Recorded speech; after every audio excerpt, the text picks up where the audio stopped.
Na perspectiva budista, o ego é um dos principais fatores, se não o principal fator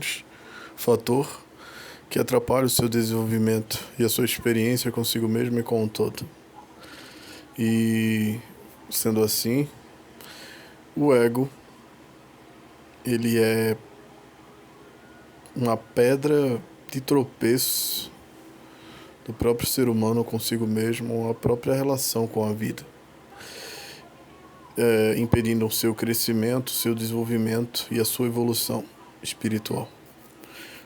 Pois enquanto há um ego no meio do caminho entre o homem e a sua relação com o todo, há um mau desenvolvimento, há uma falsa sensação de dominação, há um prejudicamento existencial.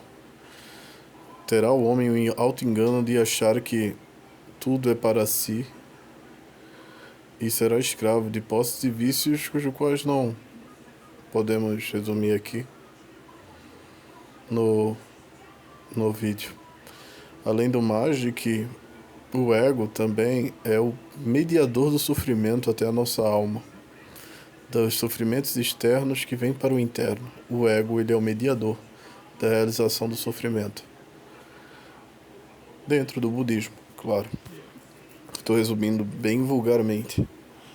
E hoje a gente vai falar, será que no cristianismo, será que na fé primitiva, teria alguma coisa parecida com esse ensinamento budista? Ou não em tudo, mas em algumas poucas coisas. Ou em algumas tantas coisas, ou em algumas coisas até mesmo fundamentais, tendo variação entre pontas, entre uma coisa e outra. Então, a gente vai conversar sobre isso hoje.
O ego, palavra grega para o que define o eu. Isso quer dizer você, seu âmago, quem você é internamente, em conteúdo, o que é você. Ego é a definição de si, da pessoa pela própria pessoa. Tecnicamente, simplesmente significa a palavra ego no grego em seu original. E eu queria, já que eu abri de forma bem pretensiosa a conversa, falando sobre uma certa problemática dentro do budismo quanto ao ego, eu queria também levar as prováveis considerações e variações da ideia sobre o ego do budismo. Alguns dentro do budismo possivelmente podem constar com a ideia de que o mal em si não é o ego é inevitável. É a forma como que nós conduzimos nosso eu, que pode ser prejudicial ou virtuoso, de certa forma, nas nossas vidas. Alguns interpretam assim, que ego, quando se trata de uma fórmula mais pejorativa, quando o budismo quer definir, na verdade vai para a ideia de soberba, orgulho, né? E egoísmo. É egoísmo, essa palavra já é interessante, egoísmo. Essa é toda vez que você ver um lado que fala negativamente do ego, geralmente está associado a esses atributos do exacerbo do que significa ego. Quando você vê algo positivo, é o ego definido nas virtudes e no que é correto.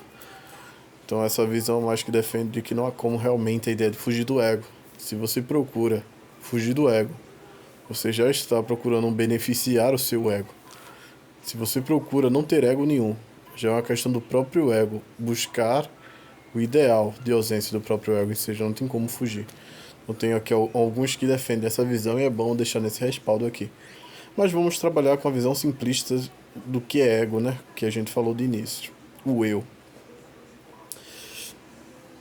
De início falamos que o ego, ele pode atrapalhar o processo da evolução espiritual, da forma com que você interpreta o mundo e da forma com que você age a ele, reage a ele, reage ao mundo.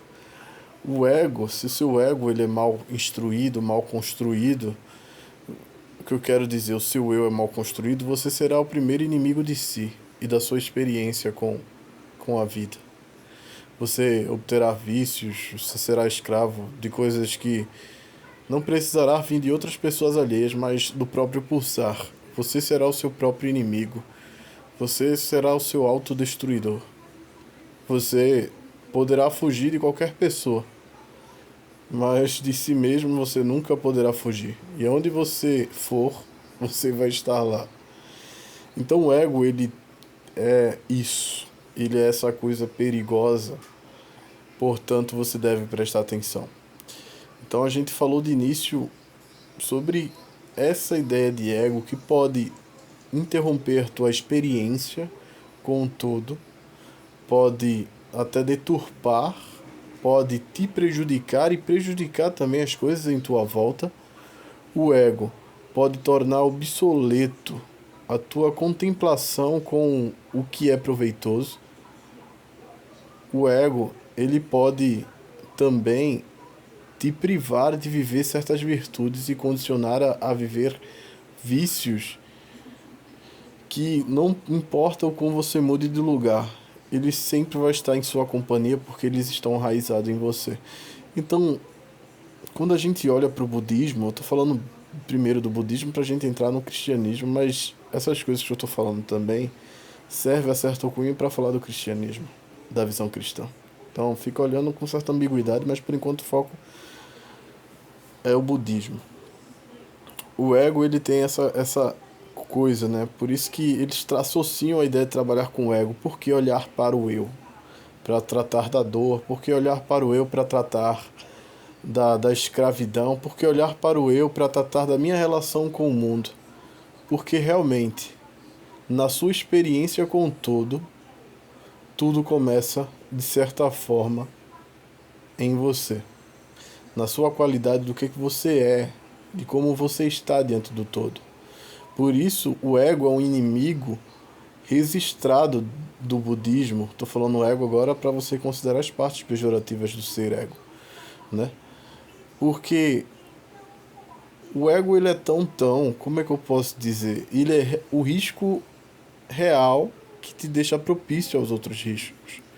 Por exemplo, se seu ego, ele é forte e alguém tenta ofendê-lo e você não concorda com aquela ofensa que recebe, você é um tolo e você sabe que não é tolo, aquela ofensa não entra dentro de você. Mas se alguém te ofender de forma injusta, né?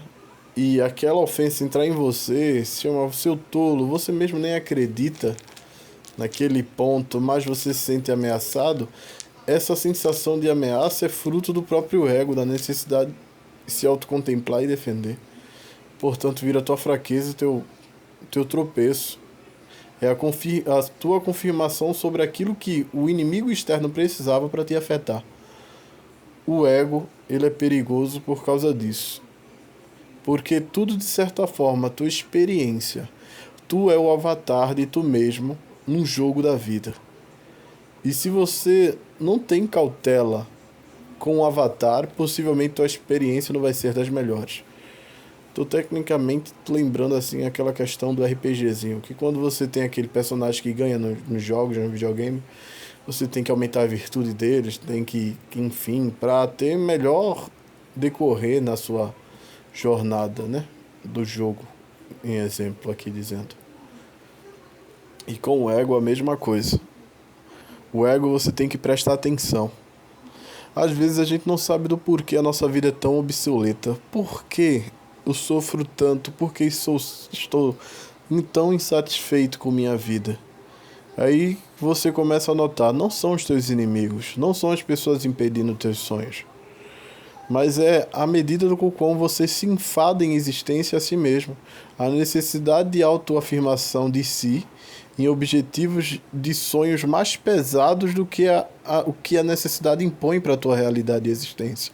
Você se torna escravo de um fardo maior do que pode carregar e no fundo você irá procurar, não, errei nisso, errei naquilo, errei naquilo outro, quando o seu inimigo está simplesmente no olhar ao espelho. O ego, ele faz isso, ele te dá um buraco cujo qual te faz procurar tapar para você não perceber o que é o teu foco. O ego, pelo menos, ludibriado, mas o ego que tem autoconsciência, ele vê logo. Quando você tem autoconsciência do ego, você cobra mais de si do que dos outros. Você sabe que sua experiência está à luz da forma com que você interpreta e lança luz sobre as coisas. Jesus já diz isso. Se sua lâmpada do teu olho for bom, se os seus olhos, que é a lâmpada do corpo, for boa, todo o seu corpo será luminoso. Caso contrário, você será tenebroso em todo o teu ser. A forma que a gente lança luz sobre as coisas é o que nos guia. Então, a forma... Tá entendendo? Se você prestar atenção no ideal, se prestar atenção naquilo que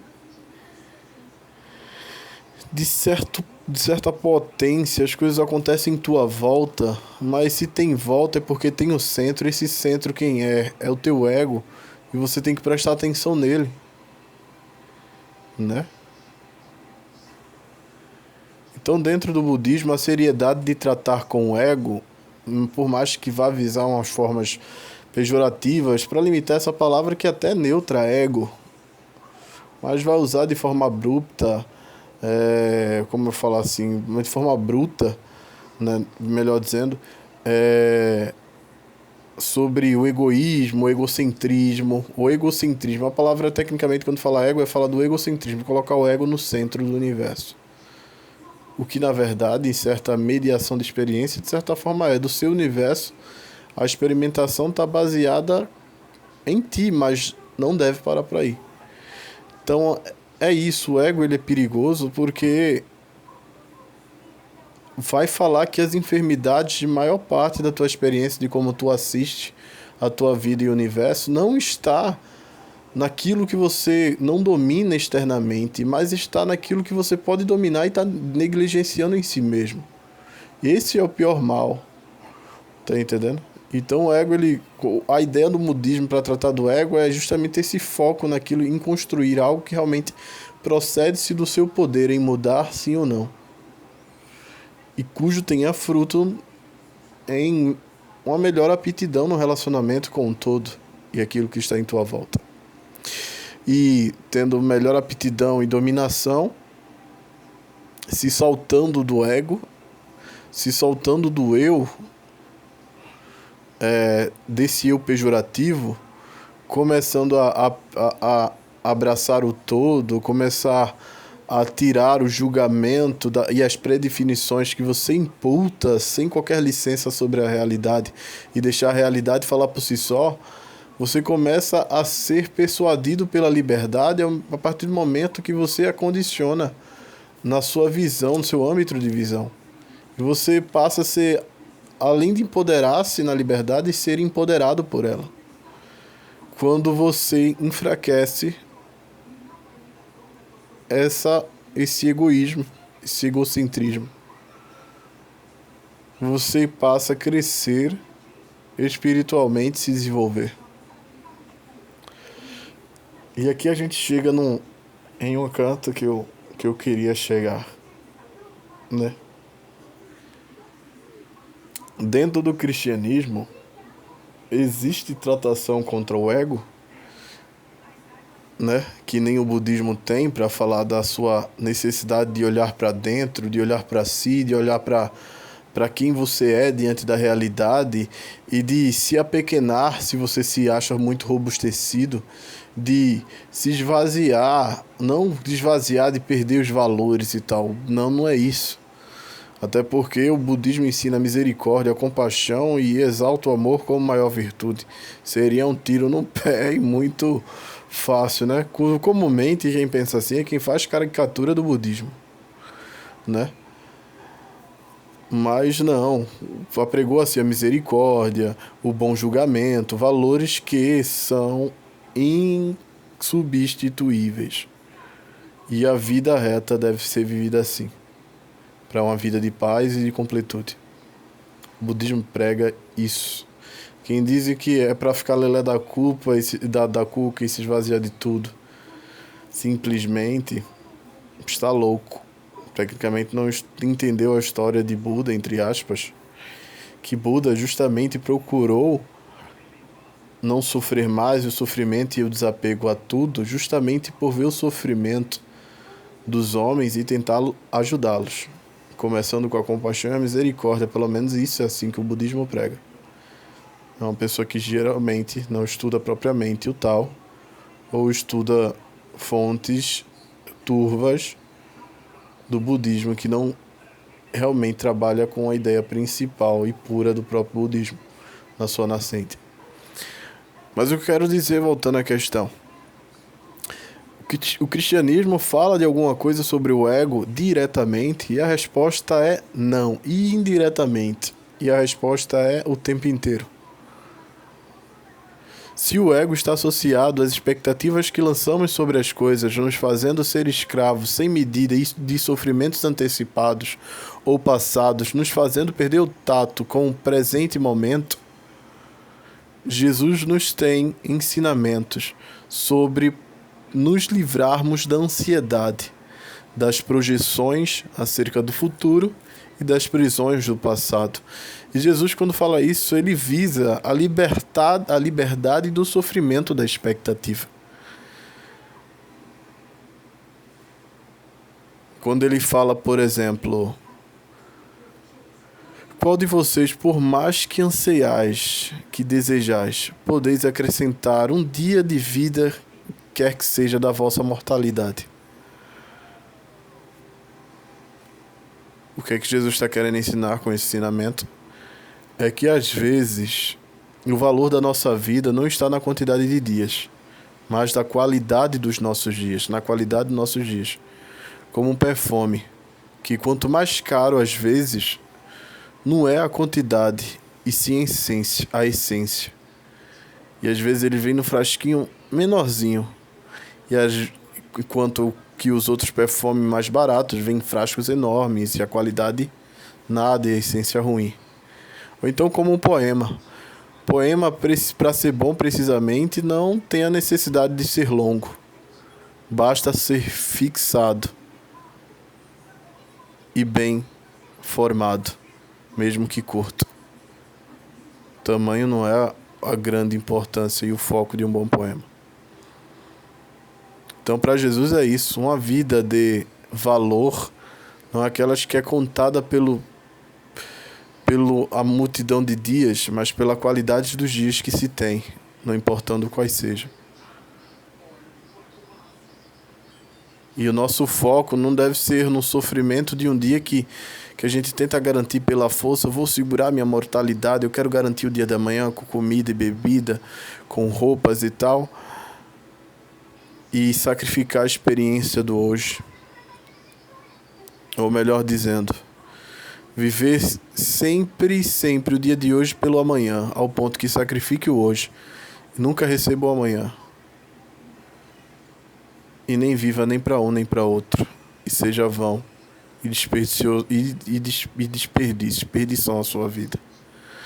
Em outro momento, Jesus fala assim: por que andeis ansiosos pelo que haveis de comer e beber e vestir? De novo, mostra Jesus que o seu ensinamento é sobre se livrar da ansiedade, da dor da ansiedade, da ânsia, de querer segurar a força dos seus dias os seus dias pela força da própria mão e ambição. E o quão já é fruto daquele que tenta garantir os seus dias a própria dor da ansiedade, da falta de tranquilidade e dos dias. Então Jesus sempre mostra um pouco de atenção com a gente mesmo, com a nossa qualidade de existência no agora. O outro caso ele fala assim: baste seus dias, seu dia, o seu próprio mal, um dia de cada vez, sem sofrimento, sem antecipação. E quando ele quer que a gente olhe para aprender de como se leva a vida, ele nos direciona à natureza. Olhe para os pássaros do céu, olhe para os lírios do campo. Porque são animais, são seres, nada ambiciosos que nem os homens, mas vivem suficientemente para o que devem viver, sem ambições de reservas, comendo o que lhes bastam, passando os dias que lhe cabem, sem esforço. E a natureza assim o procede em dar o que é seu. E ele se mantém dia após dia com aquilo que tem. E Deus chama essa natureza da providência divina. Na verdade, ele chama até mesmo de Deus. Essa providência que há na natureza. E essa condição de liberdade dos pássaros. De não precisar plantar nem cegar, mas sempre tem com abundância e não se cobram nada e vivem maior liberdade do que o próprio ser humano, cheio de expectativa e de prisões de medos e ansiedades. Ou o próprio lírio do campo, que não faz qualquer força e é vestido, adornado, que nem mesmo Salomão teve a capacidade de se auto-adornar, como a natureza prove para o próprio lírio em si mesmo, sozinho, colocar suas plumagens.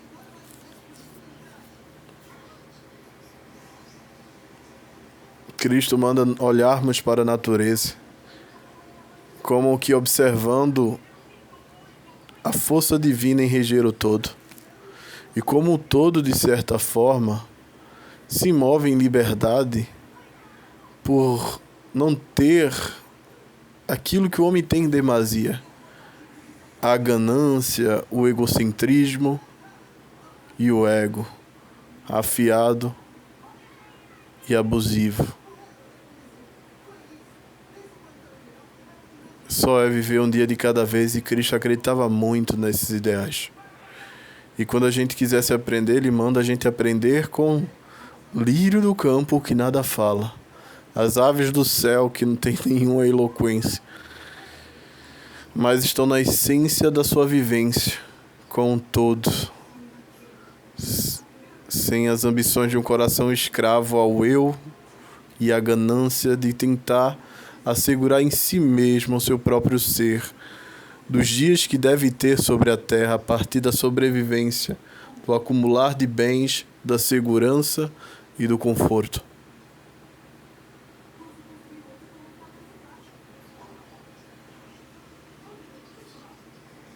E eu quero continuar com outros ensinamentos de Jesus, que é essencial para que a gente entenda. Embora a Bíblia não fale do ego diretamente, indiretamente, com um pouco daquilo que o budismo fala do ego pejorativamente, dizendo, pro lado pejorativo daquilo que o budismo trata do ego, porque tem um positivo, claro. E como eu já falei, varia a interpretação do tal.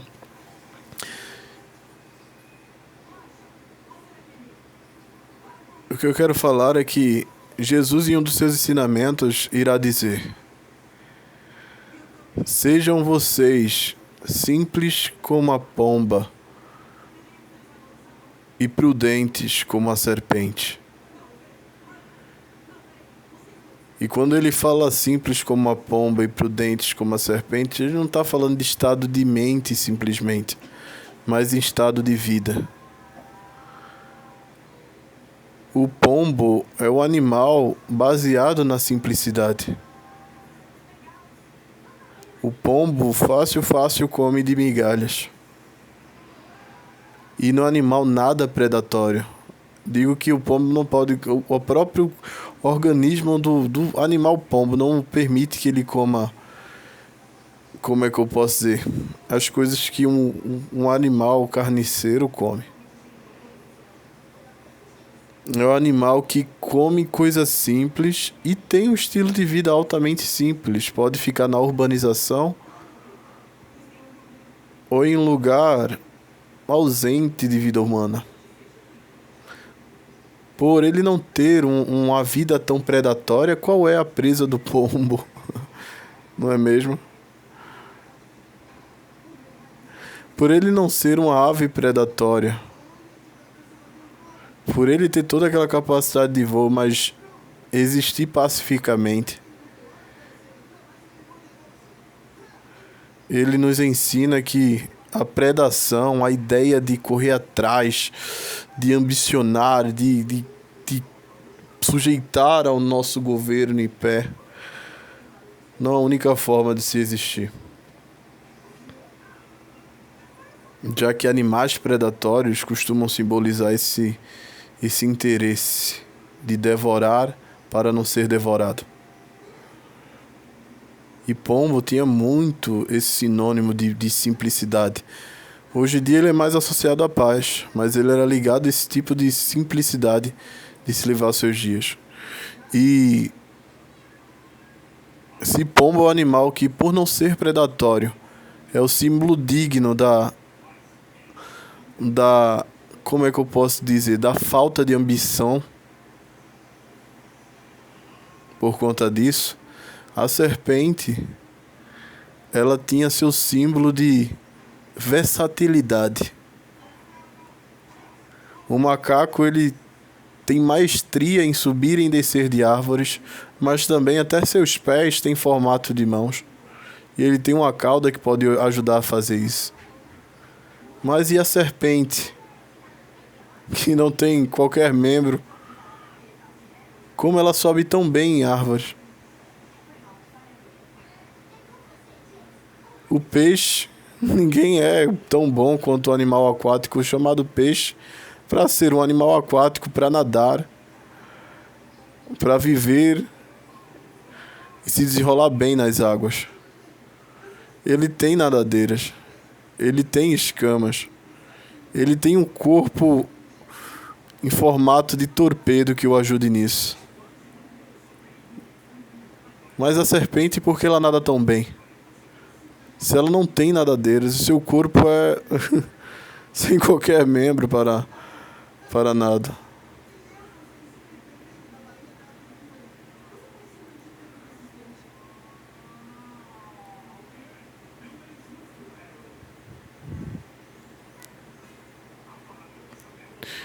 Como ela se desenrola tão bem dentro d'água, se não é pelo nado também. A serpente tendo péssima audição, a serpente tendo péssima estrutura corporal, sem garras, como é que ela caça tão bem?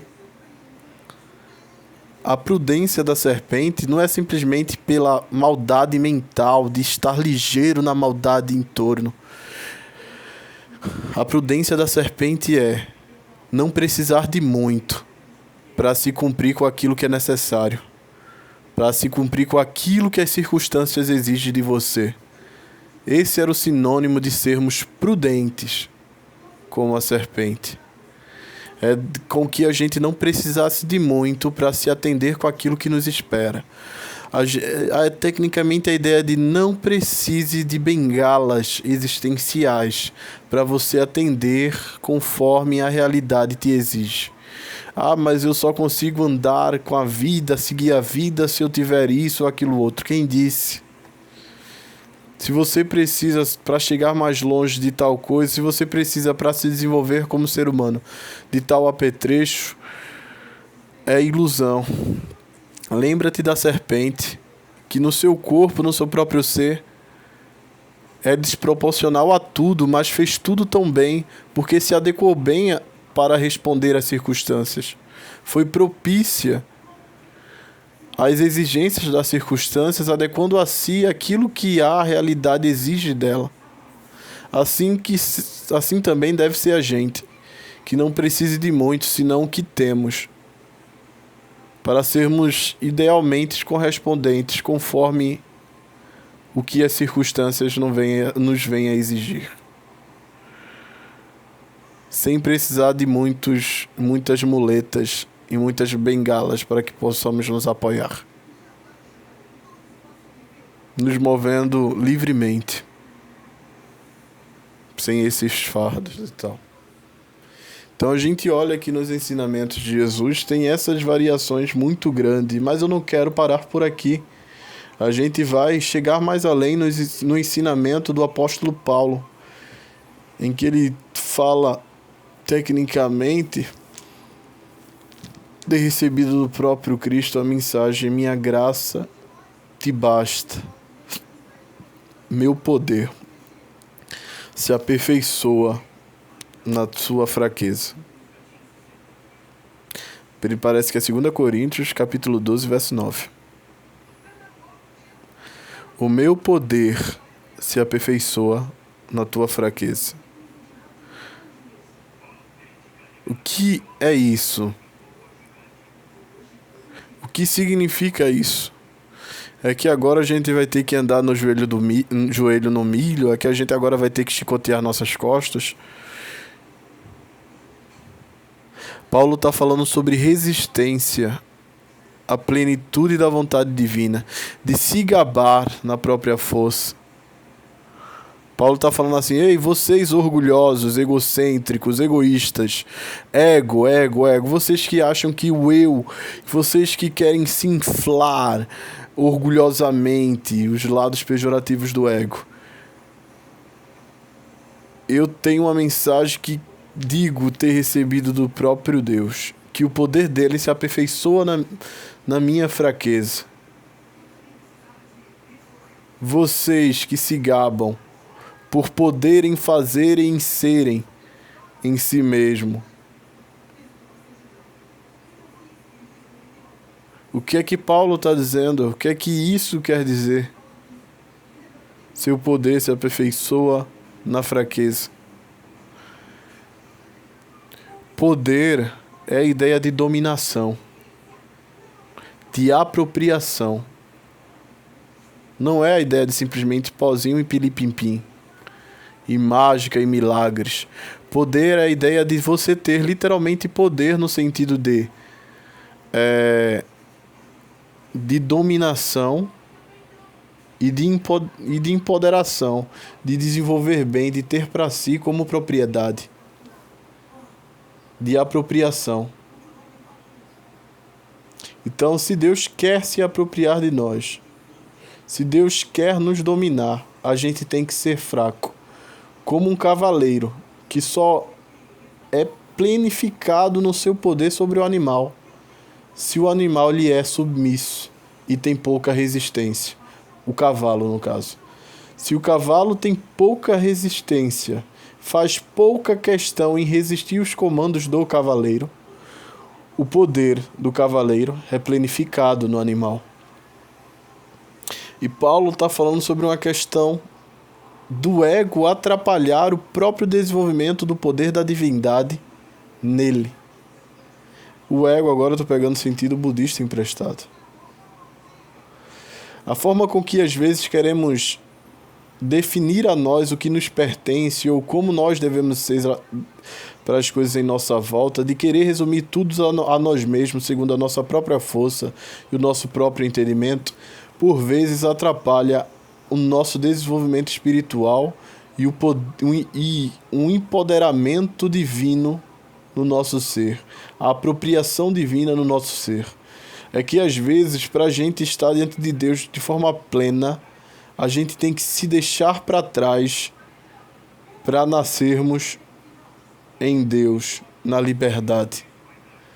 Deixar de fazer questão de nós mesmos, deixar de tentar usar da força braçal e da auto-reafirmação em si mesmo, para que Deus afirme de si em nós. nos esvaziarmos para dar espaço, não para ficarmos oco, mas para ser preenchido por aquilo que Deus quer dominar. Quanto mais eu me nego a dizer quem sou, mais Deus falará por mim quem eu sou. É isso que Paulo quer dizer.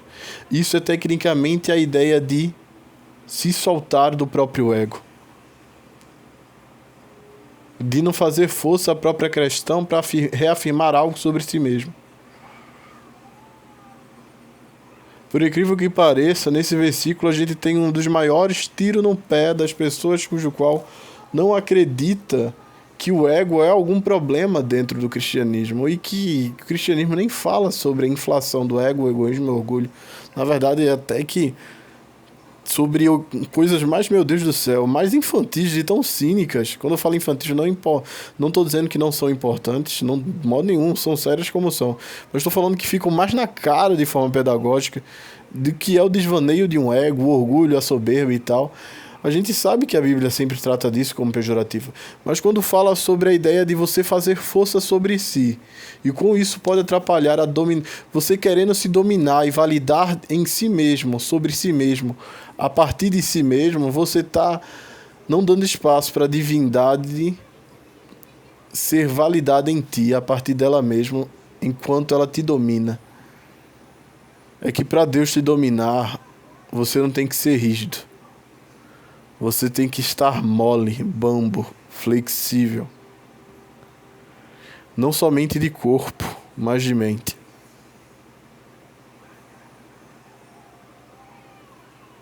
Para que Deus se empodere, você tem que não fazer questão de si e do próprio eu. É isso que Paulo tenta ensinar. Abra mão de si. E isso vai para a sabedoria que Cristo também nos ensina. Veja que você é uma figura importante, mas para o todo. Portanto, preste atenção. Você existe para servir. E se você existe para servir, é porque há coisas externas a você que precisa de você com submissão e humildade. Não tente maquinar o ego e viver por ele. Nem o cristianismo acredita nisso.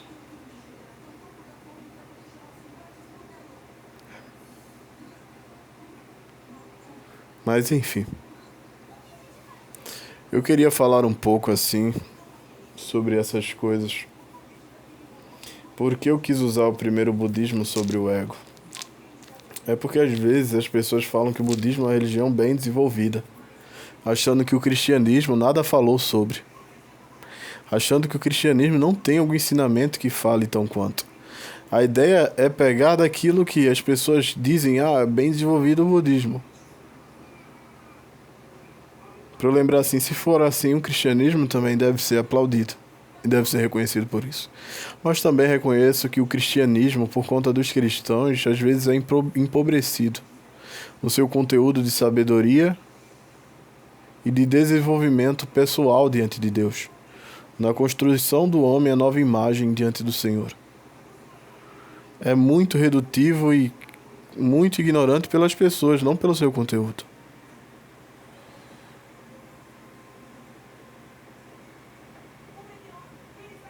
O ego é você se deixar de si mesmo para nascer na plenitude e no todo de forma funcional.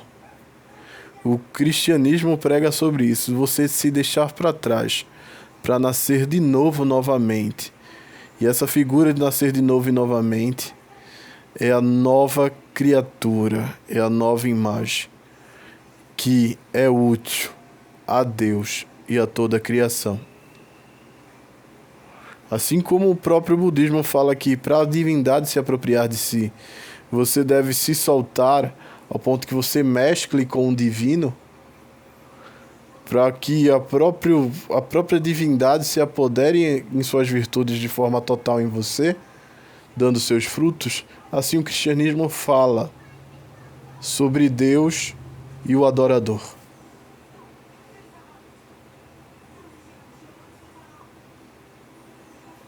Você precisa vencer a si mesmo. Quando você começa reconhecendo e não querendo simplesmente tragar lutas vazias consigo.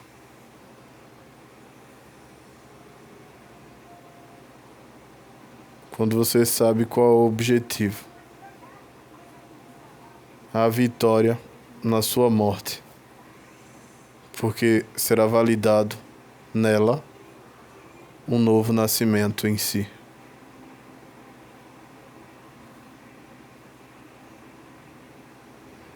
E essa é, mais uma vez, um estudo interessante, uma análise interessante sobre isso, né? Esse vídeo que eu tô fazendo.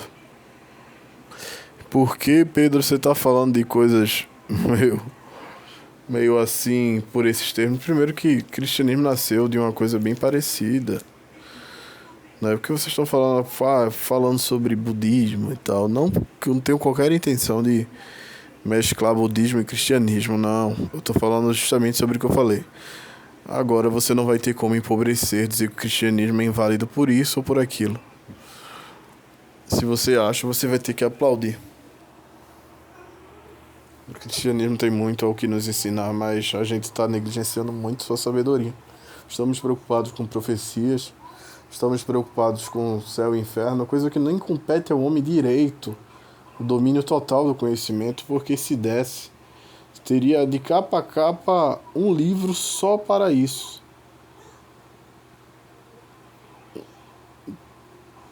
Mas não é só sobre isso as escrituras. É sobre a busca sincera que o homem deve ter diante do seu Criador, quando bem correspondido pelo próprio Divino, para que a gente finalmente, segundo o próprio Deus, por meio de Deus mesmo, a gente se chegue a Ele.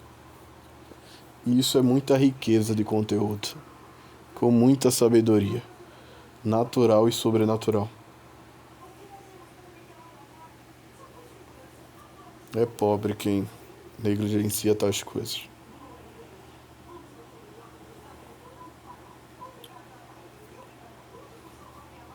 Eu tenho essas cautelas, como já deu para perceber, porque tem o essenismo do início lá, que foram bastante influência da comunidade primitiva da igreja. Eles eram nômades, né? Viviam a vida simples no deserto, não precisando de muitos, mas com pensamentos e doutrinas evoluidíssimas, vivendo o máximo que podem, de acordo com a lei mosaica, com suas leis de purificação, mas muito simples, não precisando de muito para fazer o que é certo. Por isso o nome do canal é O Caminho, para lembrar tanto da igreja primitiva, que era chamada por essa seita, quanto por essa seita dos essênios, que possivelmente era uma das coisas que fazia referências a eles, era a seita do caminho também. Porque eles se diziam que eram eles que preparavam um caminho para o Messias que estava perto de vir. E eu tento voltar essas essências de ver as coisas do reino de Deus e do Evangelho como perto o suficiente para os homens terem culpa por negligenciar. E perto o suficiente para que os homens não tenham desculpa para negligenciar. Tá entendendo? Então, é o que nem o próprio Cristo ensinava. E é isso. Paz.